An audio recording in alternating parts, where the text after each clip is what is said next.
Vous avez peut-être entendu parler ou vu des images de Neva lors des dernières conférences jeux vidéo et vous vous êtes dit « Waouh, c'est tellement beau !» Eh bien, pour vous faire patienter, et si vous ne l'avez pas déjà fait, vous pouvez faire Gris, leur précédent jeu en attendant. Gris est un véritable vent d'air frais. Je l'ai découvert en cherchant des jeux à faire en ASMR il y a plusieurs années et je l'avais fait entièrement en marchant la première fois.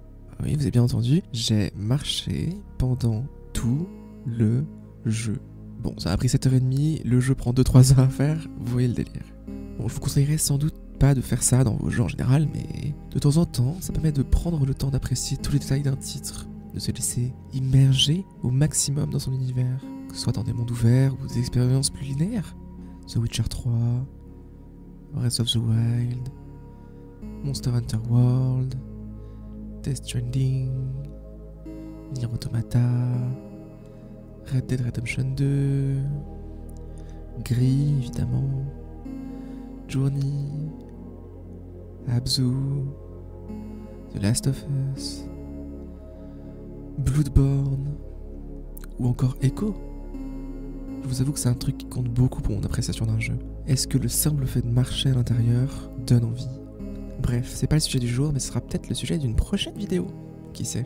Et avant que nous n'allions plus loin, je précise que cette vidéo contient des spoilers en grand nombre, donc allez voir mon Instagram pour une critique garantie sans spoil, procurez-vous le jeu pour le faire par vous-même, ou allez voir mon let's play sur ma chaîne. Si ma digression sur la marche vous a rendu curieux et que vous aimez l'ASMR, vous pouvez checker aussi ma chaîne d'ASMR, Quenzel3 ASMR, vous pourrez trouver notamment Gris et un peu tous les autres jeux que j'ai cités plus haut. Je rappelle également que cette vidéo n'est pas une review ou un test du jeu, bref, si vous êtes prêts, let's go. Alors, Gris traite du deuil. Bon, ça sert à rien d'esquiver le sujet. Alors déjà, qu'est-ce qu'on entend par là? Lorsqu'on parle de deuil dans le jeu vidéo, généralement on parle des 5 phases du deuil. Lorsqu'on évoque ces phases, c'est souvent assez mal compris. En fait, il s'agit d'un modèle de psychologie qui a longtemps fait consensus et décrit les 5 émotions par lesquelles une personne atteinte d'une maladie en phase terminale passerait entre le choc de cette vérité et l'acceptation de ce destin inéluctable. De nombreux autres jeux traitant du deuil peuvent être étudiés avec ce spectre, comme Journey, Abzu ou Rime. Mais on peut retrouver ces phases dans de nombreux autres jeux traitant de la mort ou du deuil en général. Et même dans des jeux qui n'ont rien à voir avec ces thèmes, des fois ils se servent de ce découpage. La première phase, le déni. Nier en bloc l'évidence. Impossible que ça m'arrive à moi, maintenant, j'y crois pas, impossible. Deuxième phase, la colère. Mais pourquoi est-ce que ça m'arrive? Enfin, je le mérite pas, c'était pas juste. Troisième phase, le marchandage. C'est-à-dire essayer de trouver un coupable ou quelqu'un ou quelque chose qui pourrait résoudre le problème. Après tout, rien n'est jamais complètement perdu. Il doit bien y avoir un espoir d'y échapper. Quatrième phase, la dépression. La tristesse profonde qui accompagne la réalisation de l'inéluctabilité de la situation. Je suis condamné et personne n'y peut rien. Et enfin, la cinquième phase, l'acceptation. Puisque je ne peux rien y faire, autant vivre avec et profiter autant que possible de la vie. Après tout, je ne peux rien y faire, alors au lieu de se laisser sombrer, de s'épuiser à lutter contre le courant, autant se laisser porter par les vagues. Bon, c'est pas des vérités générales, mais bon, ça peut servir de base, et beaucoup de gens s'y reconnaissent. Et on peut évidemment élargir le modèle aux phases par lesquelles on doit passer entre l'annonce d'une nouvelle et l'acceptation de ce qu'elle change dans notre vie. Elles correspondent ainsi assez bien à l'acceptation d'une idée ou d'un événement non désiré, mais inéluctable.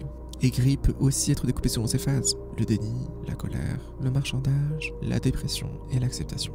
Mais là où Gris brille par rapport à certains autres jeux, par exemple Rime, je trouve, c'est par sa direction artistique et sa narration, qui rendent ce modèle des 5 phases un peu moins évident et donc un peu plus universel. Bref, allez, plongeons.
Ok. Et puisque Gris parle de nos émotions, de lâcher prise, on va y aller plus au feeling.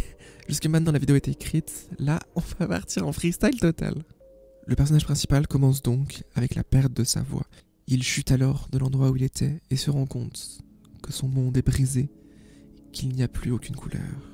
Si on retourne en arrière, refusant d'avancer, on tombe sur une statue brisée. On s'écroule au sol, on ne veut pas y croire. Mais pourtant, nous n'avons pas vraiment le choix. Il faut avancer, il faut se relever. Après avoir surmonté ce premier blocage, nous débloquons le rouge.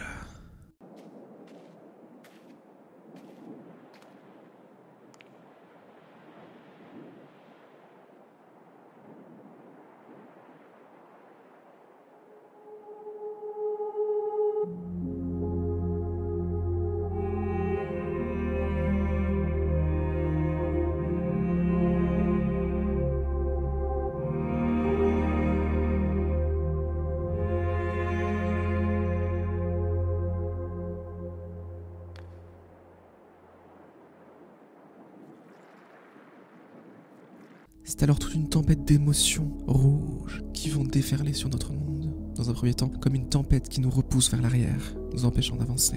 Puis nous allons apprendre à ne pas nous laisser avoir par cette tempête. Pour pouvoir continuer à avancer malgré elle, nous allons nous servir de cette nouvelle force pour creuser au plus profond de nous. Et après un excès de colère et de la destruction, et le réveil d'une ombre à notre image, cette vague d'émotions pures et incontrôlées nous envoie vers le ciel. Là où nous étions bloqués, immobilisés par la tempête, maintenant elle nous porte au plus haut, comme un besoin de respirer de l'air frais. Et une fois que notre esprit est bien aéré, il est temps de planter de nouvelles graines. Qui dit graines, dit nature. Qui dit nature, dit vert.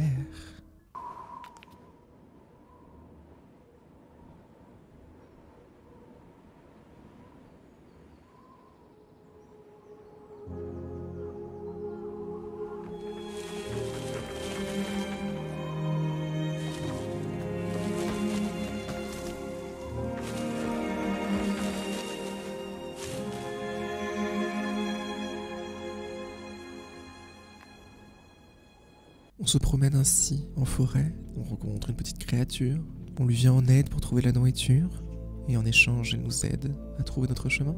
On apprend à lui faire confiance, à la rassurer. On commence néanmoins à percevoir la montée en puissance de l'ombre que nous avions réveillée. Elle s'adapte à nous. Si nous montons dans le ciel, alors elle sera un oiseau, et elle nous ramènera au sol. Elle nous ramènera à la réalité. Pas d'échappatoire pour nous. Mais toute plante a besoin d'eau pour grandir, et c'est ainsi que le bleu apparaît.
Et donc, avec la libération du bleu, de l'eau, il nous faut faire une froide introspection.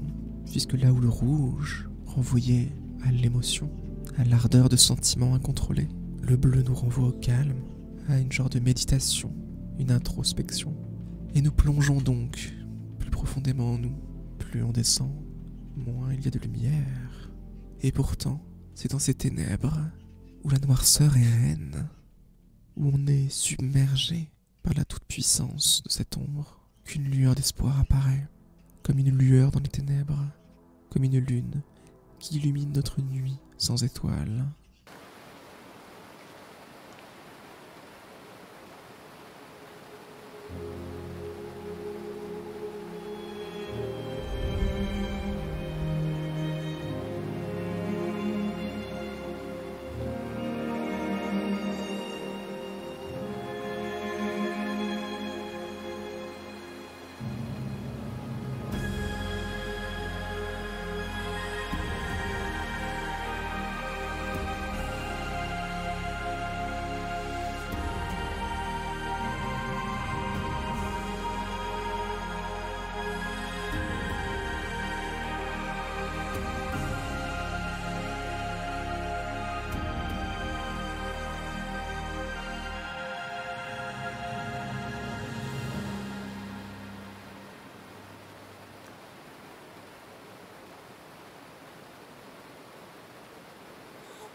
Et comme pour suivre le cap, nous partons, direction la lune.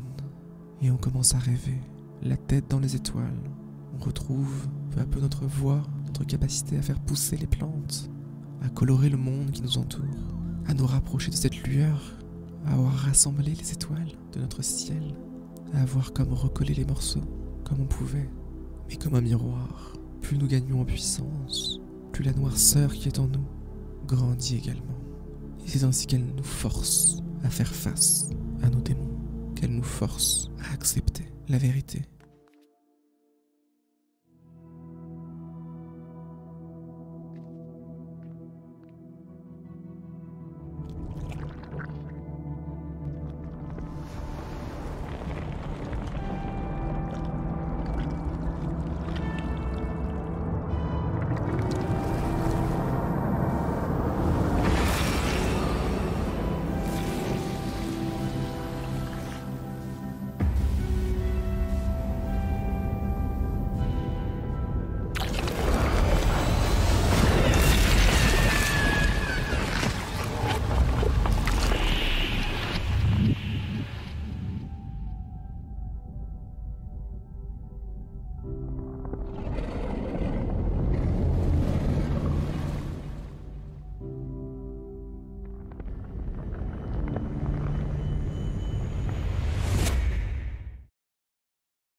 Et ce n'est qu'en acceptant cette vérité, en surmontant notre deuil initial, en arrêtant de fuir, et en acceptant non seulement la vérité, mais aussi notre part d'ombre, qu'elle pourra, comme les œuvres d'art japonaises où l'on recolle les morceaux à la feuille d'or, refaire surface, entière, fière, paisible, déterminée, et en paix avec soi-même.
Et c'est ainsi que l'on se dirige vers les étoiles, que l'on continue notre chemin, et qu'on peut enfin continuer notre vie. Et d'ailleurs, pour ceux qui doutent encore du fait que Gris nous parle de deuil, si on récupère toutes les petites étoiles souvenirs, on débloque un souvenir final.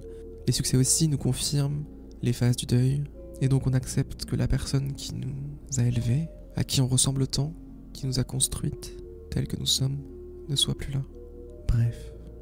Gris m'avait beaucoup marqué à l'époque quand je l'avais fait, j'avoue. Et comme je vous l'avais dit, je l'avais fait en ASMR, ça m'avait pris 7h30 au lieu de 2 ou 3 heures. Entre temps, je l'ai refait plusieurs fois pour avoir le 100% notamment. Et c'est un jeu que je trouve toujours aussi magique. Donc vraiment, même si je vous ai spoilé beaucoup de trucs, n'hésitez pas à aller le faire vraiment de votre côté. Et c'est pour ça d'ailleurs que j'attends Neva avec grande impatience, même si dans Neva, il y a l'air d'avoir d'autres questionnements qui vont être mis en place. Là où Gris avait l'air d'être plus un voyage introspectif, Neva a l'air d'être plus une aventure d'exploration avec des éléments de combat, où on va devoir prendre soin de notre loup. Bref, on va suivre ça de près, croyez-moi. En espérant que cette vidéo vous a plu, n'oubliez pas du coup de liker et de vous abonner si ça vous a plu, et on se retrouve très vite pour de prochaines vidéos. Salut!